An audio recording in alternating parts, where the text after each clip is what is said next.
First problem in the homework, question number 7। Homework 2 हो गया था आपसे जी? 7 का प्रूफ नहीं हुआ, okay.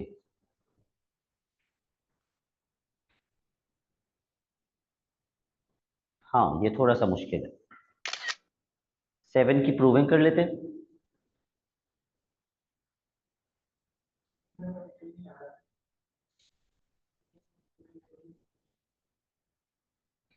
What are you saying? फिर भी मुश्किल हो रही है, ओके। क्या आप वो स्टेप्स नहीं फॉलो कर रहे जो मैंने आपको लिखा है? स्टेप नंबर 1 क्या था? सिंप्लीफिकेशन, कॉमन एलसीएम या फॉर्मूला। तो बताइए इसके अंदर कॉमन है, एलसीएम है या फॉर्मूला है? इन तीनों में से एक तो है, फॉर्मूला है टैन का। तो अगर मैं टैन की जगह साइन अपॉन कॉस लिख देता हूं,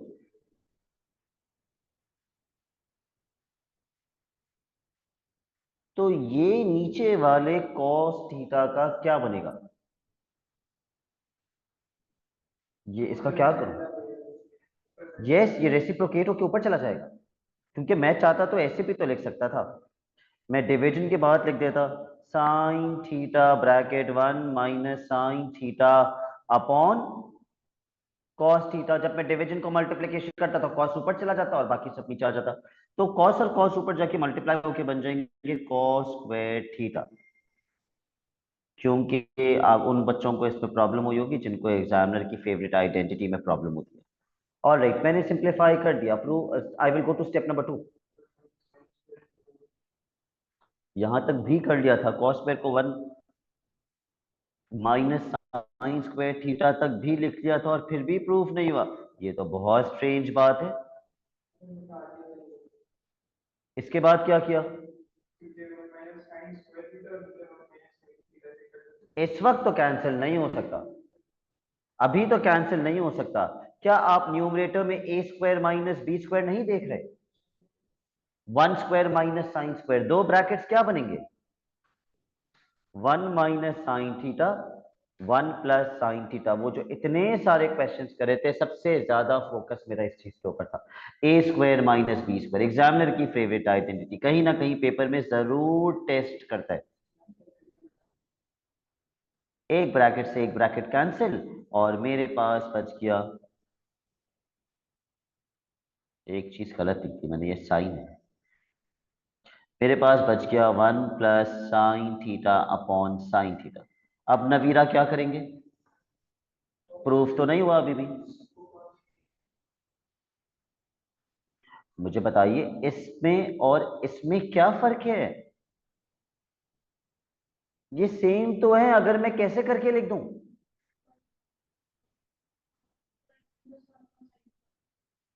अगर मैं नीचे वाले साइन थीटा को दोनों के नीचे ब्रेक करके लिख दूं, तो ये बनेगा 1 upon sine theta plus sine theta upon sine theta. Sine से sine cancel, proofed.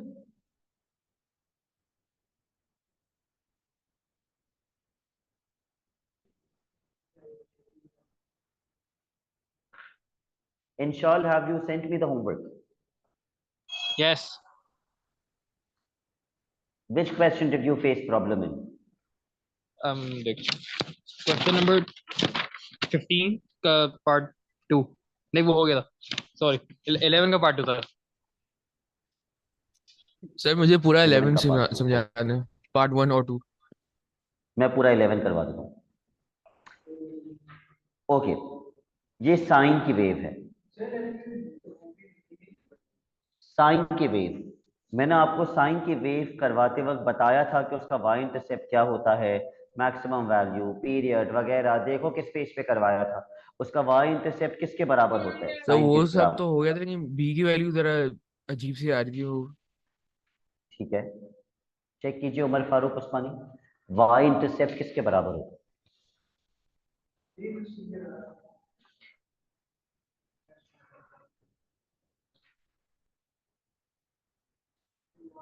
Okay, Y intercept सी की वैल्यू होती है 3।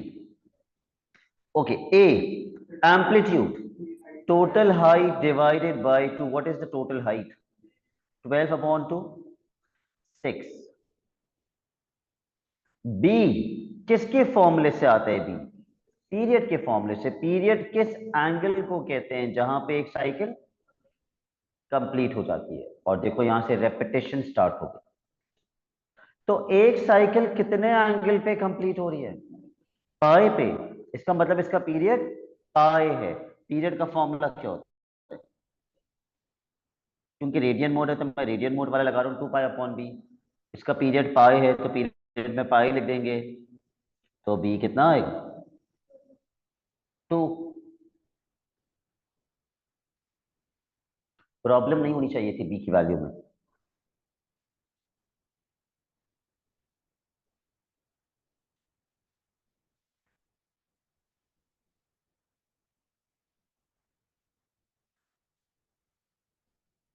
पार्ट 2,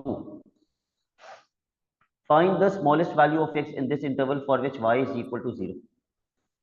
तो मैं इसको कैसे सॉल्व करूंगा? मैं y के अंदर क्या पुट कर दूंगा? 0, और इस इक्वेशन को सॉल्व कर लूंगा। अगर मैं a b c की वैल्यू पुट कर दूं तो मेरी इक्वेशन बनेगी 6 sin 2x plus 3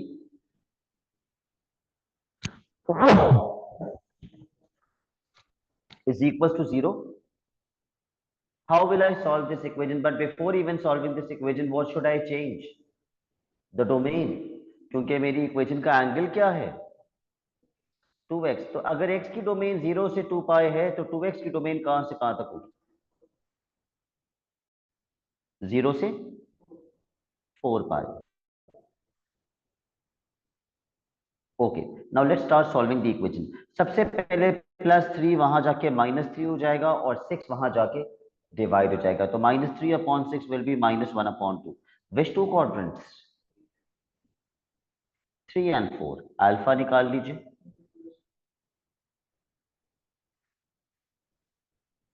क्योंकि डोमेन नेगेटिव में नहीं जा रही इसलिए मैं डायग्राम नहीं बना रहा। इज इक्वल टू से पहले क्या लिखेंगे? 2x। For the third quadrant pi plus alpha.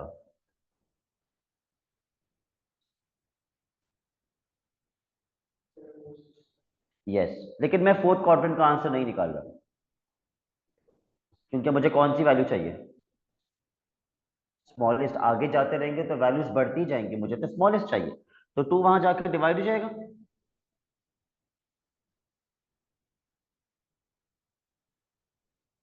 7 pi upon 12 आपका आंसर आ जाएगा।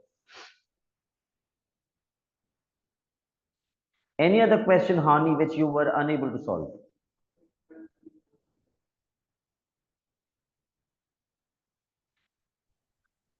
Question 14. क्वेश्चन 14 प्रूव नहीं हुआ।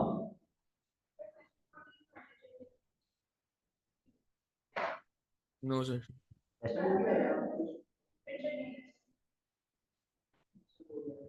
अच्छा, तो नवीरा ये देख लीजिए, कॉपी कर लीजिए वहां पे।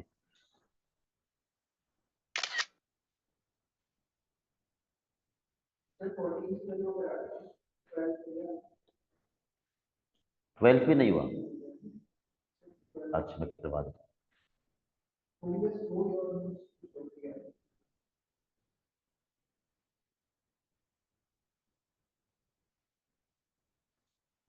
सबसे पहले हानि आपने क्या किया इसको सिंप्लीफाई करने के लिए?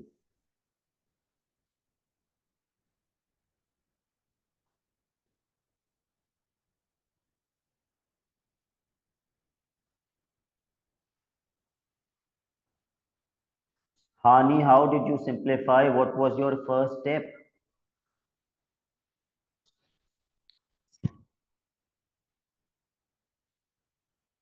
No answer. Inshal, can you tell me? Sir मुझे बिल्कुल भी करना नहीं आया। बेटा ये दो फ्रैक्शंस है ना, सबसे पहले आपको क्या हम्म। करना चाहिए था? ओ हाँ, एलसीएम। ओके। एलसीएम।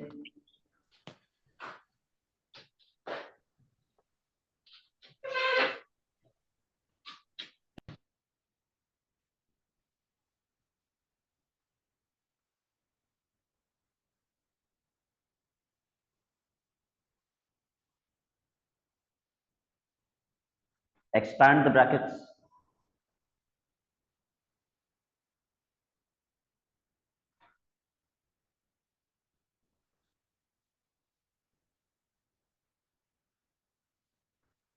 हाँ सर, अब मुझे याद आया क्यों नहीं हुआ सर, वो बुक में क्वेश्चन ठीक से लिखा हुआ नहीं था, मिटा हुआ था थोड़ा। सही है, ठीक है, सही है।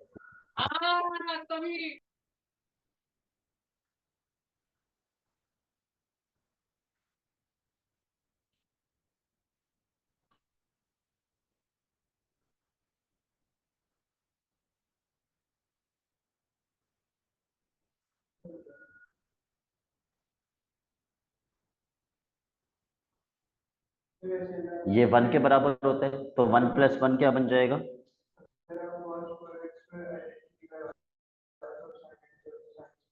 तब भी यही बनेगा। अगर आप cos स्क्वायर एक्स की जगह क्या लिख दें, 1 - sin स्क्वायर एक्स, तब भी हाँ साइन वो एक ही बनता है।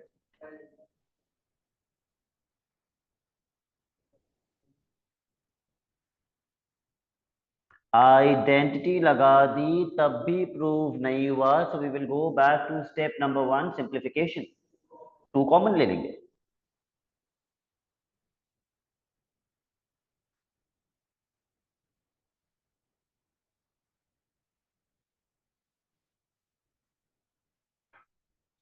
प्रूव्ड।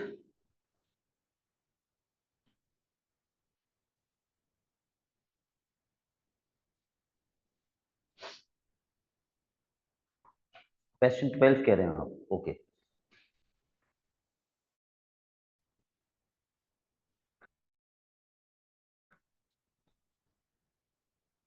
क्वेश्चन 12 प्रूव नहीं हुआ आपसे नवीरा? पहला स्टेप क्या किया उमर आपने?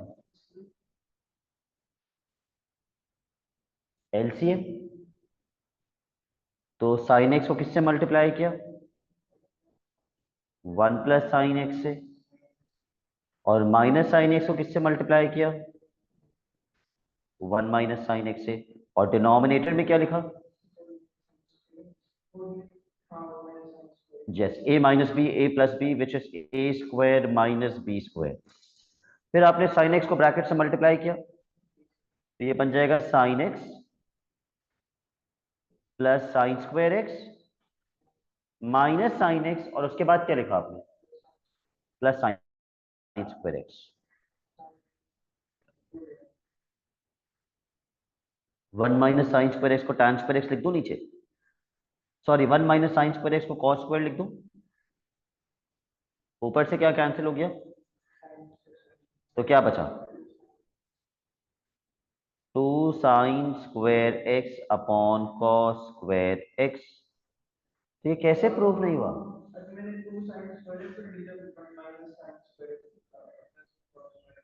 तो फिर आपने देखा नहीं कि अगर मुझे tan चाहिए तो tan तो sin अपॉन cos होता है।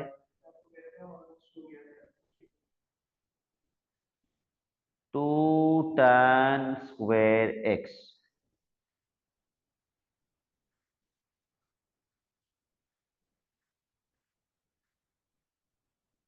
और कोई क्वेश्चन जो नहीं हुआ?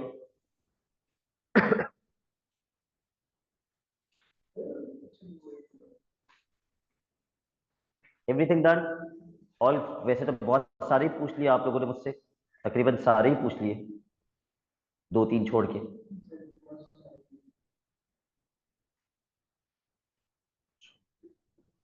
All right, then we will start a new topic today.